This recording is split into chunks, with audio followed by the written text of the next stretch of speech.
حضرت ذوالنون مصری رحمۃ اللہ علیہ روزانہ صبح صبح دریا سے مچھلیاں نکالتے اور ان کو بازار میں فروخت کر کے شام کو گھر آ جاتے۔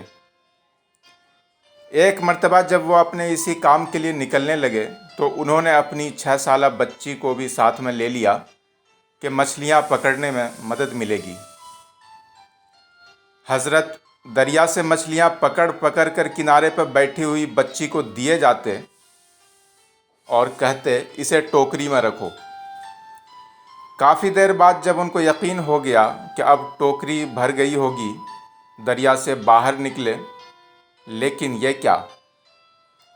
ٹوکری میں ایک بھی مچھلی کا پتہ نہیں تھا۔ بچی سے پوچھا کہ ہم نے اتنی ساری مچھلیاں جو تم کو دی تھیں کہاں ہیں؟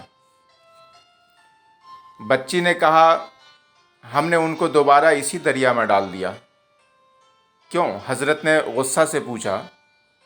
ابا جان، ایک مرتبہ ہم نے آپ ہی کی زبان مبارک سے یہ سنا تھا کہ جو مچھلیاں اللہ کے ذکر سے غافل رہتی ہیں وہی شکاری کے جال میں پھنستی ہیں، اور یہ بات اچھی طرح سمجھ میں آتی ہے کہ اس وقت آپ نے ہم کو جتنی مچھلیاں دیں وہ سب کی سب اللہ کی یاد سے غافل رہی ہوں گی، جبھی تو آپ کی جال میں پھنس گئیں۔